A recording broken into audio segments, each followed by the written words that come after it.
Dis donc, tu sais quelle heure il est? Non. Eh ben c'est l'heure des placements de produits. Maintenant, il y a l'argent de s'acheter des montres pour biceps. Ouais, enfin, de j'ai- biceps. Donc cette vidéo est sponsorisée par Rhino Shield. Bienvenue Rhino Shield, installez-vous, n'hésitez pas. Ah oui, j'ai mes lunettes de soleil, je suis désolé. En fait c'est les vacances, on en a plus rien à foutre. Mettre les miennes d'ailleurs. Donc c'est à dire que moi j'enlève mes lunettes pour que toi tu les mettes. Oui. Ok. Bah, je vais pas les mettre du coup. T'aurais une coque Rhino Shield, ces lunettes ne seraient pas cassées. Alors déjà, regarde ça. Hop. Alors c'est nouveau, ils font des coques pour AirPods. Ils tenaient absolument. Comme ça, là. Hop, ça tombe pas.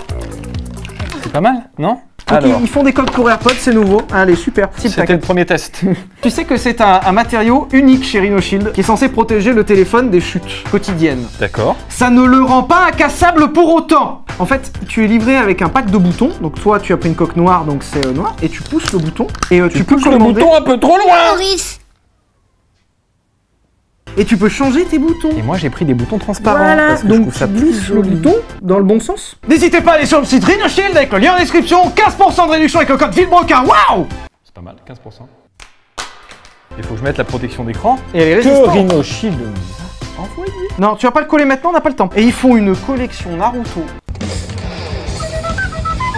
Voilà. Que non mais parce que les câbles Apple coûtent cher et tiennent pas. Et ben au moins ces câbles tressés, ils tiennent vachement mieux. Donc, Ils en sont gros, longs. C'est bien. Ah, j'ai pas vu qu'ils étaient si longs. plutôt Ou alors, je vais plutôt faire ça, ça ira très bien. n'oubliez pas que le code pro VILLEBROQUIN, vous avez 15% de réduction via le lien qui est en description. Donc il faut cliquer sur le lien, c'est très important. Et nous allons maintenant tester la solidité de ce téléphone. T'es prêt? Attention. Assistant! Le risque peut être maximal, hein. Et voilà. Putain. Hop, et je me baisse pour le ramasser. Hop, il n'est pas cassé. Merci. Allô? Allez, j'ai BFM qui veut une interview de toi. Oui. Monsieur le Premier ministre, un mot suite à votre démission. J'en avais ras le cul. Je préfère faire des vidéos sur YouTube. Hein, D'accord. Ça gagne plus. Super, hein, merci hein, surtout. Hein. N'hésitez pas à dégager vite. Hein. La vidéo, maintenant. Spin the wheel, ouais, attention, hein. Abonnez-vous à la chaîne. C'est très important. Putain les gars, s'il y en a qui sont pas abonnés là, en vrai je viens chez vous, je vous hein. C'est sorti tout seul. Violent ça, Pierre. Non mais tu regardes la chaîne, tu t'abonnes. C'est vrai, putain, ça m'énerve. Hein. Vraiment, l'abonnement, je sais que tous les youtubeurs de la Terre vous cassent les bonbons. Je suis poli avec les abonnements YouTube, mais c'est important vraiment. Et activez les notifications, faut mettre la cloche. Et si vous vous abonnez suffisamment, on fera le Vultec sur le différence.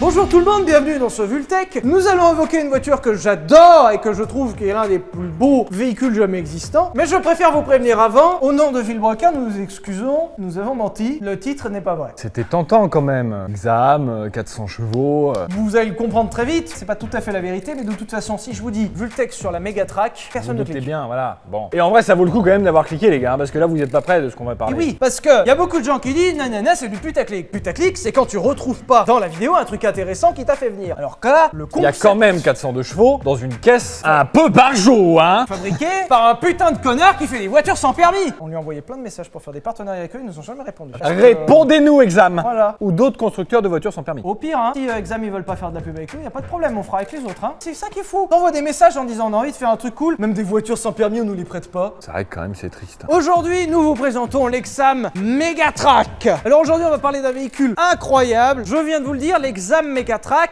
c'est pas totalement vrai. C'est la Megatrack. Je m'explique. Aujourd'hui, on voit plein de voitures sans permis, et puis surtout, putain, il y a en ce moment. Pierre, tu fais quoi, bordel? Au moment où j'ai besoin de lui. Il est jamais là. Je suis tout seul, j'ai besoin de quelqu'un. Parce que moi, je voulais parler de Exam qui aujourd'hui te fait des voitures sans permis. Alors, c'est n'importe quoi. Exam qui te fait des voitures sans permis sport. Alors, c'est le petit coup de gueule de début de vidéo. Je sais, je divague, ça va encore durer 2 heures, mais merde, voiture sans permis, pas définition, n'est pas sport. Quand vous faites des voitures sans permis coupées, des voitures sans permis sport, mais merde, mais c'est quoi le délire? Et le pire, c'est qu'il y a des gens qui les achètent. Putain, moi, ça me rend fou. Voilà, donc aujourd'hui, Exam, ça marche bien, surtout que c'est devenu compliqué, c'est devenu cher passer le permis. Mais je vous rassure, dans les années 80 et 90, les voitures sans permis, ça marchait déjà très bien. Exam est un fabricant de voitures sans permis connu, ça fait un moment qu'ils font ça, et en 92, ils aimeraient fabriquer des voitures normales, des voitures avec permis quoi. Du coup, la stratégie d'Exam, c'est de garder la gamme Exam pour les voitures sans permis, et une marque qui s'appelle Mega pour des voitures normales. Ce serait le même groupe, Exam sans permis, Mega permis. En 92, Exam crée donc la marque Mega, où ils veulent faire une sorte de revival de la Méhari. C'est vrai que Citroën avait fait un grand coup de com et aussi commercial, la Méhari s'est très bien vendue, avec, c'est... Alors déjà j'avais besoin de toi avant, t'étais pas là. Et en plus tu saccages pour aller te chercher une chaise. Et moi je suis derrière la caméra, debout, j'ai mal au dos après. Je suis épuisé par vous. Je suis en train de parler d'Exam. Et que aujourd'hui ce qu'Exam vend le plus, c'est des Exam coupés GTO. Les merdouilles qui font... Exam. Dites-nous en commentaire si c'est Exam ou Exam. Ils sortent des voitures sans permis, coupé sport. Mais pourquoi pas? Quand t'as plus de permis et que t'as envie de rouler dans un coupé sport. Mais t'as pas honte toi-même? Non, c'est vrai que c'est dégueu. Hein. Tu devrais avoir honte. 15 000 balles. 18 même je crois pour la GTI, je sais pas quoi, pas GTO, il y a un truc GTI Oui, bizarre. GTO, ouais. Parce qu'encore, quand tu colles un sigle M derrière ta 320D, allez, t'as peut-être un mec qui peut tomber dans le panneau, et encore. Et puis ta 320D, t'as pu l'acheter 5000 balles d'occasion. Alors que, Exam, tu vas tromper personne, hein. Quand t'as plus de permis, comment tu fais pour montrer que t'as de l'argent? Bah pas en achetant une exam. Si, tu achètes le kit GTI. Mais t'as un chauffeur frère si t'as de l'argent. Oh. Ouais, mais non, Et ça tu se roules fait- en Bent. T'es là pour passer le benzine, c'est ça? C'est vrai qu'on n'a pas parlé de... Quel enfer. Tout ça sans respecter la distanciation sociale. Bon, alors j'en étais où? Je sais que l'idée de sortir une supercar de la part d'une marque de voitures sans permis est peut-être incongrue, diront certains, peut-être saugrenue. En attendant, ils ont vraiment décidé de plus déconner. Dans la vague incroyable et dans, pour moi, un âge d'or de l'automobile dans les années 90 avec des supercars dans tous les sens. Lamborghini en faisait, Porsche, Ferrari. Et ben Exam, ils se disent, tu sais quoi? On va sortir un concept car V12. Voilà, hop là, allez. Je pense qu'ils se sont dit, qu'est-ce qu'il y a de plus gros? Le V12? Allez. Eh bien, ce sera un V12. À aucun moment, ils ont décidé de faire un truc raisonnable. Je pense que le cahier des charges d'Exam à l'époque ne figure pas le mot raisonnable. Déjà, V12 de 6 litres emprunté à la Mercedes S600. Excusez-moi, 408 chevaux, un couple arraché des arbres, si tu veux. Allez, 2,3 tonnes. 2,3 tonnes pour une supercar. Alors, c'est un peu bizarre de se dire qu'une supercar faisait 2,3 tonnes, mais oui, la supercar faisait 2,3 tonnes. Ce qui est expliqué en partie par le V12 qui est immense, une transmission intégrale, et j'y reviens juste après parce que je vous ai parlé du mot raisonnable qui était banni chez Exam ou pas. Et surtout, alors, je n'ai jamais vu la voiture en vrai, et j'adorerais la voir en vrai. On verra en fin d'épisode pourquoi je l'ai jamais vue en vrai, et très certainement pourquoi je la verrai jamais en vrai. Le truc, c'est que la voiture fait 5,07 m de long. C'est plus grand qu'une série 5 break, par exemple, qui est déjà un petit tank. C'est plus grand qu'une A6. C'est plus grand que classe break. Vraiment 5,07 m de long, surtout pour une supercar. C'est immense. La longueur est folle, mais la largeur aussi. Ça fait plus de 2,20 m de large. Une auto normale, une citadine, genre ça, une 205, fait juste l'envergure de mes bras, c'est-à-dire un grand mètre. Attends, viens à côté de moi. Tu fais 1m80 toi? Ouais. Tu fais un Pierre Chabrier, pardon. T'as à peu près 1m70. Ça fait 1m70 de large. Une Megatrack, ça fait 2,20 m. 2,20 m dans les rues un peu étroites ou dans les parkings, ça va pas passer. Bah déjà mon disco il fait 2 mètres de large, 2 mètres 1. Seulement? C'est pas mal en large quand même hein. C'est une cathédrale ton machin. Et en fait en long il fait que 4,90. Je voyais plus grand. Il y a quand même une grosse raison, tu te dis attends, une supercar c'est quand même là pour la performance. Ah oui. La voiture fait 2 tonnes 3, la voiture est immense, quand même un peu chelou. Mais là, où Exam, je dois reconnaître que c'est stylé. Peut-être, je sais pas, c'est une supputation personnelle. Ah vous supputez. Je suppute beaucoup, tu supputes, il suppute. D'accord. Peut-être sentant que, n'étant pas très crédible sur le marché de la supercar, et qu'il y avait déjà du gros gamos en face. Hein. Parce que le bousin était pas vendu 5 €, hein. Il était vendu 2 millions de francs à l'époque, le truc, hein. Pour une voiture fabriquée par un mec qui fait voiture sans permis. Puis elle est pas belle, c'est vilain, c'est énorme, c'est... C'est pas beau, c'est énorme, c'est pas si performant que ça. Bah non. Je pense que ceux disant qu'ils allaient pas être très pertinents par rapport à une supercar déjà installée pertinente, c'était surtout de marquer les esprits, pas forcément d'être crédible et d'en vendre des pelles, mais de marquer les esprits. Ils ont créé, pour la première fois dans l'histoire de l'automobile, la première supercar SUV tout-terrain. C'est-à-dire que l'Exam Megatrack, ou la Megatrack, est aussi à l'aise sur piste en tout-terrain. Il y a 10 cm de débattement. Réglable depuis l'habitacle. C'est l'une des premières autos à avoir Incroyable. une suspension réglable pour la mettre en configuration piste ou la mettre en configuration off-road. Genre c'est la première supercar de 2 millions de francs que tu peux prendre et aller foutre dans les chemins. C'est incroyable. Et ils ont même prévu que certains riches clients achètent la voiture pour participer au Dakar. Et c'était faisable. Bon personne l'a fait. Alors oui, personne ne l'a fait, on reviendra peut-être un peu plus tard. Bon voilà, bon. Alors oui, certains constructeurs l'ont fait. Je pense par exemple à la Porsche 959, qui était une supercar à la base faite pour la route, et que Porsche a réadapté pour participer à des épreuves tout-terrain. Parce que ça devait participer en groupe B, le groupe B était annulé, je vous l'expliquerai un jour, parce que l'histoire est folle et que finalement il l'a engagé au Paris-Dakar. Bref. Ça devait être le destin de l'Exam. 2 fois, tiens. Ça devait être le destin de la Megatrack, qui n'aura jamais été celui-là, mais bref, il faut reconnaître que sur ce coup-là, franchement, si le DAB avait existé dans les années 90, il était mérité. Le daube. Alors je le disais tout à l'heure, suspension réglable à l'intérieur, ça c'est cool. Contrôle de pression des pneus à l'intérieur, ça c'est stylé. Du luxe, mais de partout, puisque l'intérieur est tout en cuir. 4 vraies places. Alors Alors bon, après avec 5,07 m de long, tu as effectivement la place de caler 4 personnes, certes. Et des options de partout, et même très novatrices à l'époque, notamment une caméra de recul. Au cas où tu voulais te garer dans les dunes. Voilà, il s'avère qu'ils ont mis la caméra de recul non pas pour le luxe, il s'avère qu'en fait ils l'ont mis parce qu'il n'y avait aucune rétrovisibilité. Bon, ils ont un peu merdé sur le design, en fait tu vois pas quand tu recules. Et puis tu fais plus de 5 mètres. Voilà, et l'auto est tellement énorme qu'en fait tu as une caméra de recul, c'est plutôt cool. Bref, le moteur est accouplé à une vieille boîte auto à convertisseur parce que en fait le moteur faisait tellement de couple qu'ils ont dû y coller une boîte auto qui supporte ce couple. Résultat, bon, la boîte auto à l'ancienne avec un convertisseur a pas grand chose à foutre sur une bagnole comme celle-ci, mais techniquement ils n'avaient pas réellement le choix. Résultat, bah, un peu comme la Passat, c'est des autos qui font beaucoup de chevaux mais qui au final sont pas si performantes que ça. T'as dit les gommards quand même. Je crois que c'était la voiture avec les plus grands pneus. Oui, Michelin ils ont dû les faire sur mesure pour cette putain de caisse de merde. Ça c'est fou. 3,25-50 à l'arrière. Ouais. C'est du pneu un peu large. C'était pas le plus large. Non. Surtout c'était les pneus les plus grands parce que c'est la première voiture à avoir reçu du 20 pouces. 20 pouces. Alors toi Pas sur, mal, quand même, sur hein. ta merde de Rover t'as combien? 21, mais on s'en fout. Aujourd'hui sur un Renault Scénic c'est du 20 pouces. Ce qui est fou c'est que l'Exam Megatrack est la première voiture à y avoir inauguré. Première voiture, il y avait des camions avant Oui, bon, voilà. et des motos qui ont des pouces grands.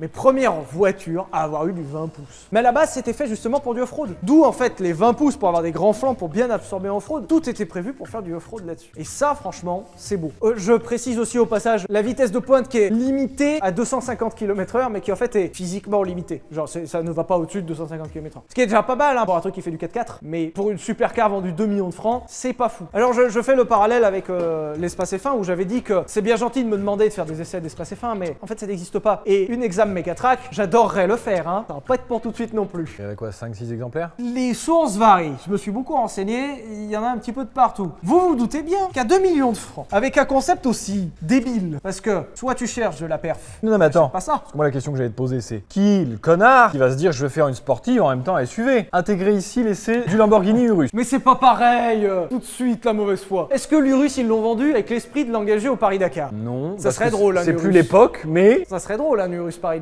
Oui. Faut qu'ils le fassent ça. Ce serait Les marrant. Volkswagen, ils ont plein de pognon. Ils ont bien Bah allez, hey, Volkswagen, donnez-nous un Urus, on se démerde. On va faire le Paris-Dakar avec votre Urus. Franchement, ouais. Si vous En nous vrai. donnez un Urus, on l'engage au Paris-Dakar. Par contre, je viens de penser que l'engagement au Paris-Dakar vaut plusieurs centaines de milliers d'euros. Vous le D'accord. payez aussi, on y Oui, va. voilà. Allez. Et vous nous payez Voilà, en salaire, en et plus. vous payez tout et on le fait. À votre Mais par place, contre, du coup. sacrée pub pour vous les gars. C'est vrai, ça ferait une belle pub. Hein. Oh, t'imagines, ça serait. On en a parlé en plus. Ça serait tellement drôle de faire le Paris-Dakar, un truc n'importe quoi, genre un Urus G63. en G63, une merde qui va pas marcher mais qu'on le fait quand même quoi. Le game ce sera déjà de le finir le Paris-Dakar. Franchement, tu finis Paris-Dakar en Urus. Il y a bien des gens qui ont fait le Paris-Dakar en Rolls. Hein. Bah ouais. Faudrait que je vous l'explique en Vultec ça aussi. Et la maison mère Rolls a menacé les gens qui l'ont fait parce que Rolls n'était pas d'accord. C'était un projet pirate entre guillemets. Parce qu'en fait, tu engages la voiture que tu veux même si le constructeur n'est pas d'accord. Et Rolls les a menacés parce qu'ils voulaient surtout pas avoir leur image affiliée au sport. Bah oui. Et bah tu sais ce qu'ils ont dit? Niquez vos races, on le fait quand même. Voilà, c'était trop bien. Ça n'a rien changé. Ça a changé. Alors tu te doutes bien que déjà le concept est débile. Quel connard va engager la voiture au Dakar? Et surtout, quand t'as claqué 2 millions dans un véhicule et que tu fais du off-road, quand tu fais du off-road, tu ruines la bagnole. Oui. Vraiment, le concept du off-road, c'est d'éclater une bagnole. Déjà, le circuit, ça déglingue les caisses, mais encore, ça préserve la carrosserie. Si tu tapes rien. Mais alors le off-road, tout est mort. De off-road, comment casser une bagnole? Off-road. Il n'y a pas de problème. C'est du off-road. Mais alors là, quel connard va mettre 2 millions d'euros là-dedans? Si tu veux de la perf, tu n'achètes pas ça parce que tu as fait un 0 à 100 4 secondes 6, même à l'époque on faisait 30 fois plus. Si tu veux te la péter non plus parce que c'est dégueulasse. Oui, surtout dans une marque pas connue, donc c'est trop grand, ça consomme trop, t'as pas de perf, voilà. Donc, et ben étonnamment, hein, finalement, oh là là, Ça s'est pas bien vendu. coup dur. Pas ça, Zinedine. Pas ça, Zinedine. Non. Alors, d'après les sources, il y en aurait entre 5 et 7 fabriqués, même pas vendus. 2 seraient au siège de Exam, et le reste, on sait pas. Il y en a une à Monaco apparemment qui tourne de temps en temps. Propriétaire monégasque, C'est drôle. que je respecte infiniment. Ouais. Si ce monsieur regarde, ce qui n'est pas le cas, je le sais, mais si ce monsieur regarde, avoir acheté une Exam Megatrack, l'avoir maintenu en route. En vrai ouais, bravo. Parce que tu t'imagines arriver juste, je sais pas, dans n'importe quelle concession Exam pour ton entretien. C'est quoi ça les gars? Qu'est-ce que c'est que cette merde? En plus, il y a plus d'historique, genre il y a pas de RTA, il y a pas d'historique, il y a pas d'expérience. Genre c'est des bagnoles qui sont tellement construites à peu d'exemplaires. En fait, un mécano va redécouvrir la bagnole. Si ça se trouve, il y a des outillages spécifiques que personne n'a. L'électronique, il y avait déjà de l'électronique à l'époque dedans. Ah oui, oui, tu m'étonnes. Comment tu as les protocoles exam? Je suis certain que même électroniquement, tu ne peux pas rentrer dans la voiture. Et on en parlera d'ailleurs dans le Vultech sur la McLaren F1, que j'adore et qui est incroyable. J'adore. Qui, pour avoir fait des recherches, est d'après Rowan Atkinson, donc Mr Bean, hein, pour ceux qui n'ont pas compris, qui en possédait une. Et on en parlera. On va tourner l'épisode. Par exemple, une McLaren F1, pour vous donner une idée, c'est environ 50 000 $ de maintenance par an. Ça ne compte pas l'assurance, ça ne compte pas la conso, ça ne compte pas les pannes éventuelles, c'est la maintenance. C'est faire en sorte que la voiture continue à rouler, survive, l'entretien. Bordel, hein? 50 Oh là là 000 par an, t'imagines? Et on parle d'une voiture avec une marque qui existe encore, avec des techniciens qui existent encore, avec un savoir qui existe encore. Donc il en existerait un exemplaire à Monaco et je remercie excessivement cette personne de continuer à faire rouler cette bagnole. Même t'imagines la peur que t'as en sortant ça? T'imagines au moindre carton, c'est même pas question de prix, c'est même pas question d'avoir l'argent. Genre tu casses un pare-choc à l'avant, tu fais quoi? Retrouver les plans de l'époque? Non. Retrouver un pare-choc d'occasion? Non. Retrouver même une voiture existante pour faire un moule? Même pas, on sait même pas où elles sont, il y en a 4 dans le monde. Allez, peut-être que si tu te pointes au siège d'examen, gentiment, en disant bonjour, faudrait des mesures. Après, ça fait tellement longtemps qu'ils ont abandonné de l'idée de faire des bagnoles que je pense qu'ils te disent frérot, on en a rien à foutre. Dégage. Rentre chez toi, allez. Voilà, il en existerait un modèle au Moyen-Orient et 2 modèles en Russie. Après, c'est aussi beaucoup des rumeurs. Donc très sincèrement, déjà, si un jour vous voyez cette voiture, même fixe, vous aurez plus de chances de croiser une licorne que cette bagnole. Vraiment. Je suis persuadé qu'il y a plus de licornes dans le monde que d'exam Megatrack. Donc les messages pour nous dire sur Instagram, @vbroca, c'est quand vous l'essayez. Moi je veux bien, hein, et aucun problème. J'ai pas ça en stock. Et c'est dommage, hein. L'histoire de la Megatrack, donc, a été un gros carton et ne s'est pas tout à fait arrêté là, voyant que le projet marchait pas très bien. Et ils se sont dit, on va quand même essayer de faire une supercar plus rationnelle, c'est-à-dire juste pour la route. C'est bien la route. Ils ont eu l'opportunité de racheter Monte Carlo Automobile et ils se sont dit, on va prendre la Megatrack, on va la mixer avec la Monte Carlo et on va en faire une supercar. C'est encore moins marché. Ils sont même pas arrivés au stade de la sortir. Alors de ce que j'ai lu, il y aurait entre 2 et 3 protos fabriqués et elle est même pas sortie. L'aventure leur a coûté tellement cher et était tellement délirante qu'ils ont fait des protos et ils se sont fait, est-ce qu'on s'emmerde à la vendre? Est-ce qu'on s'emmerde à gérer des clients avec des millions qui vont être exigeants? En même temps, c'est normal. Est-ce qu'on va essayer de gérer un service après-vente? Et tu entretiens où une bagnole? Comment tu vends une bagnole comme ça? Le mec, tu lui dis, bon, je vous vends une Monte Carlo vendue à 3 exemplaires, j'ai pas de quoi l'entretenir. Pour l'entretien, vous démerdez. Mais comment tu dis ça? Et cette aventure-là s'est arrêtée aussi et ensuite après ça, Mega a totalement arrêté de faire des voitures. Ils ont maintenu une production pour le Trophée Andros. Exam et Mega ont fait des voitures pour le Trophée Andros, des petits buggy, là, comme ça. Et puis ça s'est arrêté là. Puis ils se sont rendus compte que les voitures sans permis c'était tellement plus rentable, tellement moins chiant. Pourquoi s'emmerder en fait? Résultat, eh bien, cette voiture restera sans suite, mais nous aurons au moins connu. Et je remercie vraiment Exam pour ça. Je vous remercierai encore plus si vous répondez à nos messages. Ah, mais au moins, ils ont eu les coucouilles, les bouboules, les balls, les Los Corones, les baloches d'avoir développé et mis des millions sur la table pour sortir une supercar SUV. et de finir à faire que des véhicules sans permis. Voilà. Je trouve ça incroyable. Attends, c'est beau. En plus, c'est français. En France, on est toujours là à critiquer nanana, alors que la plupart des gens, ils font rien. Au moins, ils ont fait. C'était de la merde quand même. Mais c'était de la merde, mais ils l'ont fait. Donc je trouve qu'on n'a pas trop le droit de les critiquer. Mais dites-nous en commentaire si on a le droit de les critiquer ou pas. Eh bien, merci de nous avoir regardés. Si vous voulez d'autres épisodes, suggérez des modèles qui vous intéresseraient à faire en Vultech. Merci de nous avoir regardés. Si vous voulez des Vultech sur différentiel, n'hésitez pas.